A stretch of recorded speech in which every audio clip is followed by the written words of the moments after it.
జై తెలంగాణ, జోహార్ తెలంగాణ అమరవీరులకు కేసీఆర్ గారి నాయకత్వం. గౌరవనీయులు మన పార్టీ కార్యనిర్వాహక అధ్యక్షులు కేటీఆర్ గారికి, శాసన మండలిలో ప్రతిపక్ష నాయకులు పెద్దలు గౌరవనీయులు మధుసూదనాచారి గారికి, శాసన మండలి వైస్ చైర్మన్ గౌరవనీయులు బండా ప్రకాష్ గారికి, వేదిక మీద ఉన్న మాజీ మంత్రివర్యులు, గౌరవ శాసనసభ్యులు, గౌరవ శాసన మండలి సభ్యులు, పార్టీ సీనియర్ నాయకులు, మాజీ శాసనసభ్యులు, ఉద్యమకారులు, జర్నలిస్టులు అందరికీ పేరు పేరున నమస్కారం. ముఖ్యంగా మా అక్క చెల్లెలకు, ఉద్యమకారుల్లో వాళ్ళంతా భాగమే. సో డైరీ ఆవిష్కరణ అంటే నాకు పాత రోజులు గుర్తొస్తూ ఉన్నాయి. వెనకట మా శ్రీనివాస్ గౌడ్ అన్న, దేవి ప్రసాద్ అన్న, స్వామి గౌడ్ అన్న, అసలు తెలంగాణ ఉద్యమంలో ప్రతి నూతన సంవత్సరంలో డైరీ ఆవిష్కరణ అంటే అవి ఉద్యమ కేంద్రాలుగా వెలిసిల్లినాయి. ఒక్కొక్క డైరీ ఆవిష్కరణ పేరిట టీఎన్జిఓల డైరీ ఆవిష్కరణ, లేకపోతే హౌసింగ్ బోర్డ్ డైరీ ఆవిష్కరణ, AP public service commission diary ఆవిష్కరణ, ఇలా రకరకాల డైరీ ఆవిష్కరణలు పెట్టి తెలంగాణకు జరుగుతున్న అన్యాయాలను ఆ వేదికగా బయటకు తీసుకురావడం, తెలంగాణ వాదుల్లో ఐక్యత పెంచడం, తెలంగాణ ఉద్యమానికి ఊతమిచ్చే విధంగా గతంలో డైరీ ఆవిష్కరణ కేంద్రాలు ఉద్యమానికి గొప్ప ఊతమిచ్చాయి. ఈరోజు మన బీఆర్ఎస్ పార్టీ తరఫున ఈ డైరీ ఆవిష్కరణ చేసుకోవడం నిజంగా చాలా సంతోషంగా ఉంది. ఈ డైరీని తయారు చేసినటువంటి వారు చాలా బాగా చేశారు.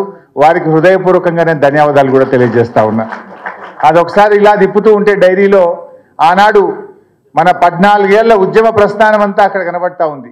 ఏమేమి జల పోరాటం కానీ, మన మిలియన్ మార్చ్ కానీ, సాగరహారం కానీ, కేసీఆర్ గారి మొత్తం లిస్ట్ అంతా కూడా అక్కడ ఒకసారి కళ్ళ ముందు కదులుతూ ఉన్నది.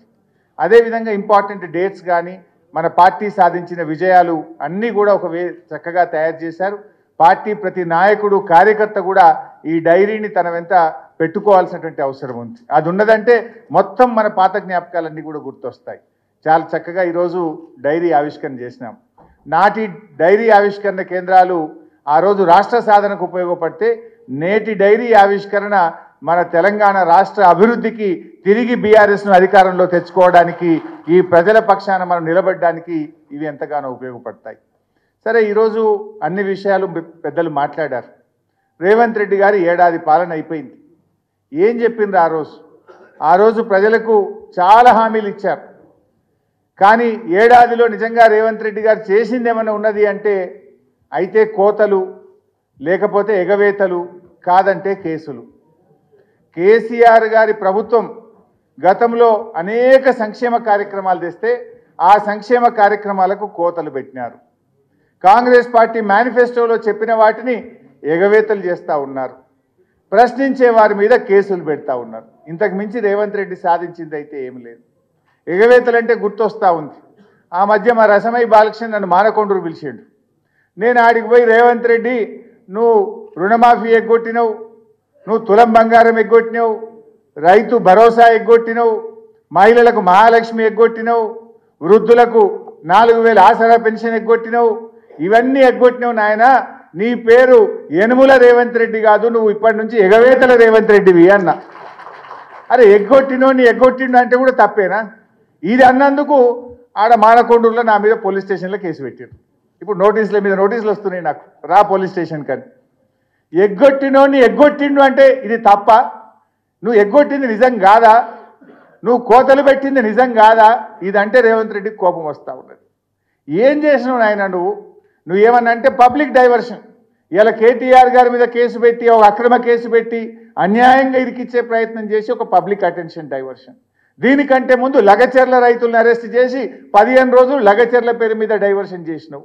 దానికంటే ముందు అల్లు అర్జున్ పేరు మీద డైవర్షన్ టాక్టిక్స్ చేసినావు. దానికంటే ముందు తెలంగాణ తల్లిని మార్చినా అని చెప్పి దాని మీద 15 రోజులు డైవర్షన్ టాక్టిక్స్. టీజీని టీఎస్ చేస్తున్నా అని ఒక డైవర్షన్ టాక్టిక్స్. తెలంగాణ ఎంబ్లం మారుస్తున్నా అని డైవర్షన్ టాక్టిక్స్. ఇవి తప్పడు అసలు ప్రజలకు చేసింది ఏమన్నా ఉన్నదా? నువ్వు ఇచ్చిన హామీలు అమలు చేసింది ఏమన్నా ఉన్నదా? కేసీఆర్ గారు పెట్టిన సంక్షేమ పథకాలు, కళ్యాణ లక్ష్మి ఈరోజు చెక్కులు పిల్లలు పుట్టినకి వస్తున్నాయి. ఆ రోజు ఏం చెప్పిండు? పెళ్లి కాకముందే తులం బంగారం ఇస్తా కళ్యాణ లక్ష్మి అన్నాడు. పెళ్లి అయినాక పిల్లలు పుట్టినాక కూడా రేవంత్ రెడ్డి పాలనలో ఇంకా కళ్యాణ లక్ష్మి చెక్కులు రాని పరిస్థితి.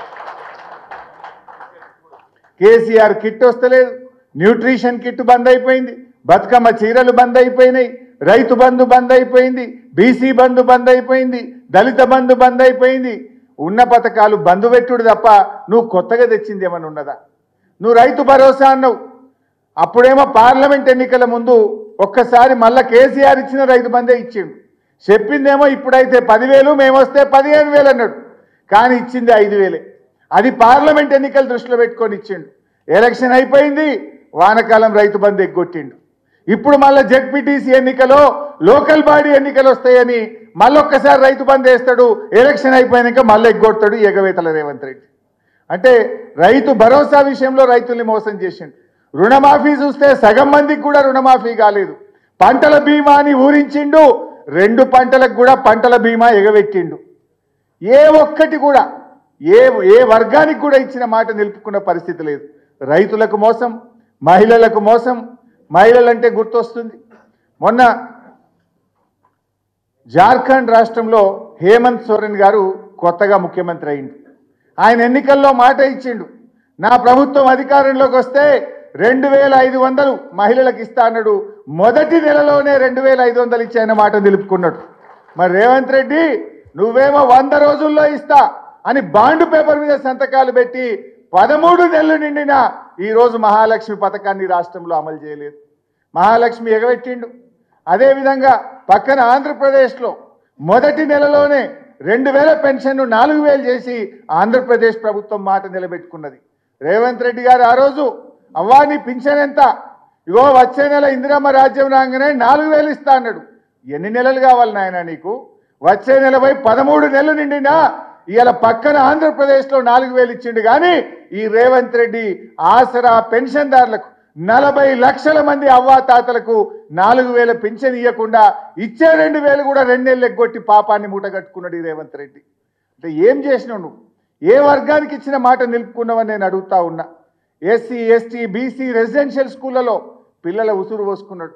60 మంది పిల్లలు చనిపోయింది. ఆ పిల్లలకు సరిగ్గా అన్నం పెట్టక ఆ పిల్లలందరూ ఆసుపత్రుల పాలు చేసినటువంటి ఘనత ఈ ఏడాది పాలనలో రేవంత్ రెడ్డికి దక్కుతుంది. అంటే ఈ రకంగా ఎగవేతలు ఒకవైపు చేస్తూ ఉన్నాడు. ఇక కేటీఆర్ లాగా ఎవరు ప్రశ్నిస్తే వాళ్ళ మీద కేసు, మా సోషల్ మీడియా అక్క చెల్లెళ్ళు అన్నదమ్ముళ్ళు ప్రశ్నిస్తే వాళ్ళ మీద కేసులు, ఎవరు ప్రశ్నిస్తే వాళ్ళ మీద కేసులు పెట్టి ఇవాళ అణిచివేయాలనేటువంటి ప్రయత్నం చేస్తున్నాడు. ఏమన్నా సంక్షేమ పథకాలు ఏమైనా నాయన అంటే డబ్బులు లేవు అంటాడు. కానీ ఈయన ఏం చేస్తుండు? ఈయన భూములకు, ఈయన కుటుంబ సభ్యుల భూముల కాడికి 1,000 కోట్లు ఖర్చు పెట్టి 6 లైన్ రోడ్ వేస్తా ఉన్నాడు కలవకుర్తి దాకా. ఈయన నేను మెట్రో రైల్ 50,000 కోట్లతోని మెట్రో రైలు చేస్తా అంటుండు, ఎలివేటెడ్ కారిడార్స్ కడతా అంటుండు, 1,00,000 కోట్లతో మూసీ ప్రాజెక్టు కడతా అంటుండు. మరి అవ్వాతాతలకు 4,000 పింఛన్ ఏమైందంటే పైసలు లేవంటాడు. అరే రైతులకు 7,500 రైతు బంధు ఏమైందంటే పైసలు లేవంటాడు. మరి మూసీకి 1,00,000 కోట్లు ఆడికెళ్ళి వస్తున్నాయి నాయన నీకు? నువ్వు 50,000 కోట్లతో మెట్రో రైలు కడతా అంటున్నావు, దానికి పైసలు ఉంటాయి అంటే బడా బడా కాంట్రాక్టర్లకు పైసలు ఇవ్వడానికి, ఢిల్లీకి కమిషన్లు పంపడానికి మాత్రం నీకు పైసలు వస్తాయి. ఇవాళ అవ్వ తాతలకు ఇవ్వడానికో, మా రైతులకు ఇవ్వడానికో, మా మహిళలకు ఇవ్వడానికి నీకు డబ్బులు లేవా అని నేను అడుగుతా ఉన్నా ఈరోజు ముఖ్యమంత్రిని. అంటే ఆయన నిజస్వరూపం ఇవాళ బయటపడతా ఉంది. దీన్ని మనం ప్రజల్లోకి తీసుకుపోవాల్సిన అవసరం ఉంది. ఇలా అప్పులను కూడా మాట్లాడిండు. మీరందరూ అసెంబ్లీలో చూశారు. ఈ రేవంత్ రెడ్డి ప్రభుత్వాన్ని అసెంబ్లీలోనే ఒప్పించి మెప్పిపించి నోరు మోయించిన అప్పుల గురించి. 7 లక్షల కోట్లని 8 లక్షల కోట్లని అప్పులంటే నిండు అసెంబ్లీ సాక్షిగా 10 ఏళ్ల బీఆర్ఎస్ పాలనలో బీఆర్ఎస్ ప్రభుత్వం కరోనాతో సహా ఉదయ్ స్కీమ్తో సహా అన్నీ కలిపి చేసిన అప్పు 4,17,000 కోట్లే. నువ్వు ఒక్క ఏడాదిలో 1,37,000 కోట్ల రూపాయల అప్పులు చేసినావు. అంటే దీన్ని బట్టి ఏమర్థమైంది? మనం ఏడాదికి 41,000 కోట్ల అప్పు చేస్తే రేవంత్ రెడ్డి 1,37,000 కోట్ల అప్పులు చేసిండు. ఇప్పుడు ఎవడు అప్పులు ఎక్కువ చేసినట్టు? అంటే నీ ఇష్టం ఉన్నట్టు నీ మంత్రులు, నీ మీడియా, నీ సోషల్ మీడియా అడ్డగోలు ప్రచారాలు చేస్తే అసెంబ్లీలోనే కడిగి పారేసినాం. కాంగ్రెస్ ప్రభుత్వం నోరు మూపించినాం. మళ్ళీ ఎవడన్నా అప్పుల గురించి దుష్ప్రచారం చేస్తే బిడ్డ లీగల్ నోటీస్ ఇస్తాం, కోర్టుకు పోతామని అసెంబ్లీలోనే చెప్పి ప్రభుత్వం నోరు మూయించినాం.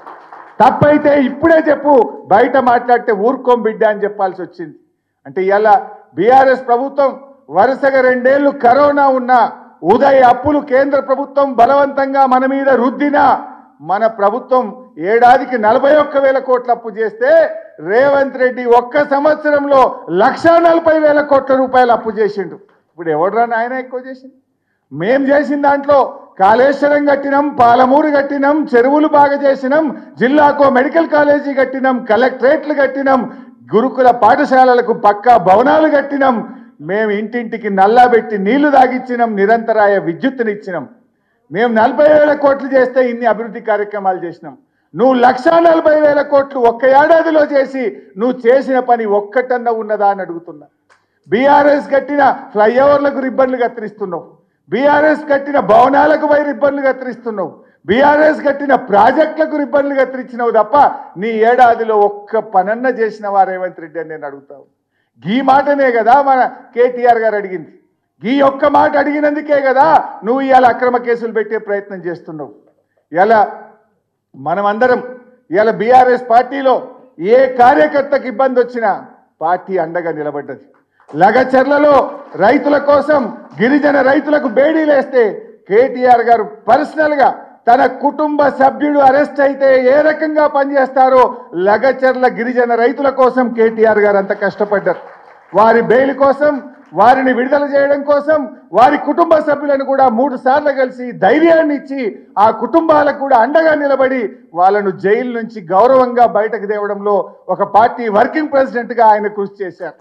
ఆ రకంగా పార్టీలో ఏ కార్యకర్తకు, ఏ సోషల్ మీడియా యాక్టివిస్టుకు, ఏ ఉద్యమకారుడికి, ఏ పార్టీ నాయకుడికి మన కౌశిక్ రెడ్డి మీద ఇంటి మీద దాడి జరిగినా పార్టీ మొత్తం అందరికీ ఆ కార్యకర్తలకు, ఆ నాయకులకు అండగా నిలబడ్డది.